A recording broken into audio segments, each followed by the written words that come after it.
Welcome back. This week, Fredericton is hosting the 8th annual Silver Wave Film Festival.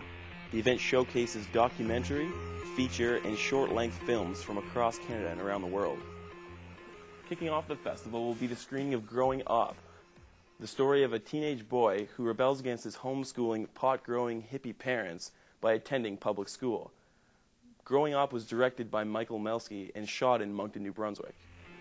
Keeping with pot, last week, Massachusetts became the 13th state to decriminalize marijuana. Brandon Weil was on the streets of Fredericton gathering a reaction. Thanks, Jamie. I'm here at St. Thomas University to give an unbiased look at what art students think about marijuana regulations in Canada. Let's go see what we can find.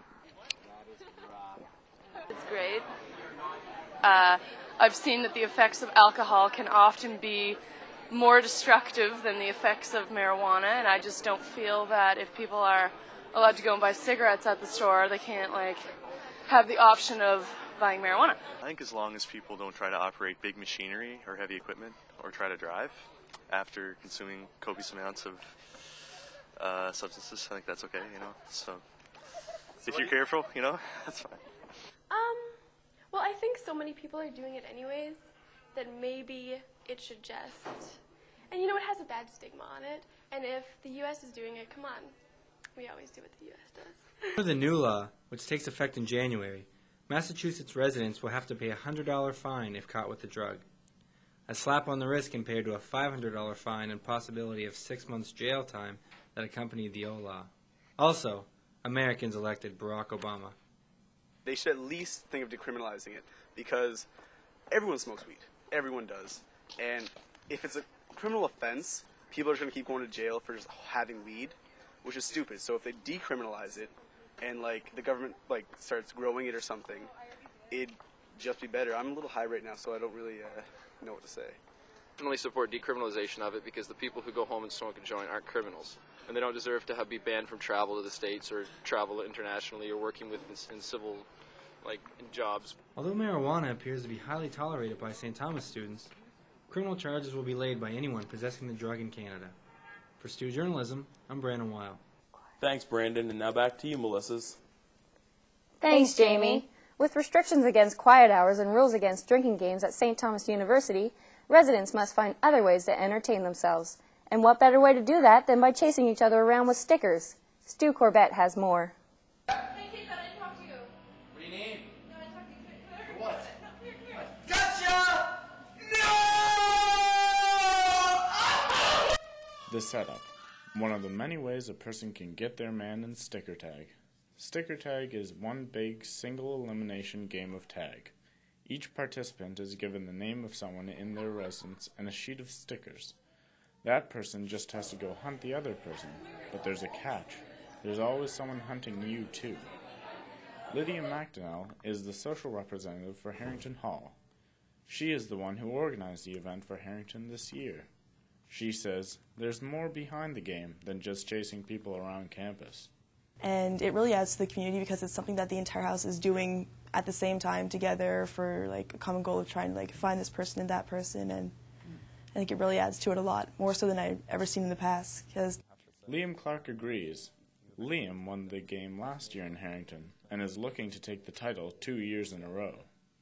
You win $80 at the end, which is my main motive for playing, but if you play sticker tag, you are fair game to whoever wants to tag you, almost any time and almost anywhere. There are only a few safe zones. You are safe in the washrooms in the residence, if you're in class, or if you're in the cafeteria. If there are any disputes, the two people involved can go to one of three officials. One is McDonnell. One is senior resident of Harrington living in house. And there is also a former resident of Harrington waiting to give a non-biased judgment. In the first 4 days of the games, 80 people have been eliminated. Games have been known to go on for weeks, especially when it comes down to the final dozen or so. But it doesn't matter if there are 120 or just 2. No one is ever safe. For Stu Journalism, this is Stu Corbett. For almost a decade, the UNB Student Bar has been hosting its Friday afternoon event, Buckets. The only difference now is the bar has a new look. A few fun additions have put a new twist on this old event. Jane Erickson has more with this story. The Social Club has always been a landmark at the UNV St. Thomas Students' Union building. Although it's open all week, Fridays are the busiest days at this campus bar. The tradition known as Buckets was started in 2001 and has since been a fixture for students looking to unwind after a long week of classes. This year, the Social Club invested surplus revenue to install a kitchen and start serving food. The renovation was compared to the $1 million renovation done to Dooley's Pool Hall.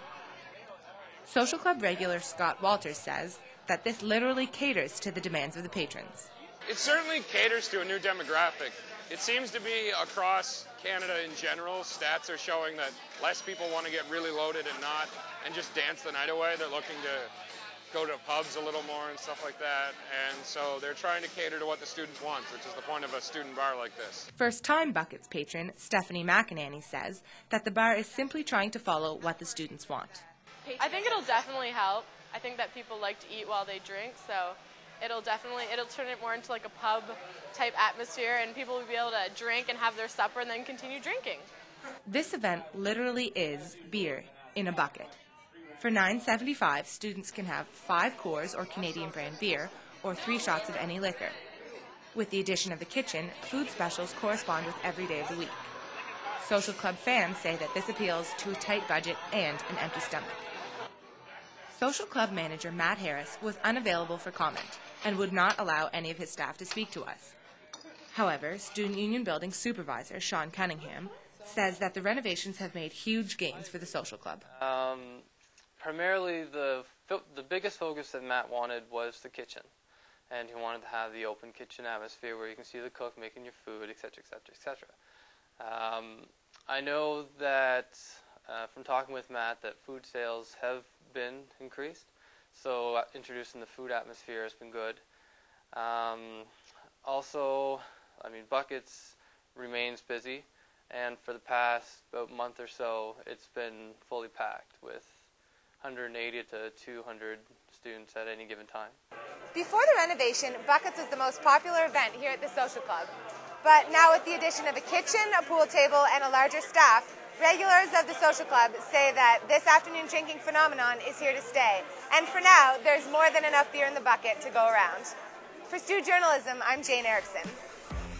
Thanks for tuning in for this edition of Stu Basement Tapes. If you want us to see the show again, you can find us at stubasementtapes.wordpress.com. For Stu Journalism, I'm Melissa. And for Stu Journalism, I'm Melissa. And for Stu Journalism, I'm Jamie. Thanks for watching.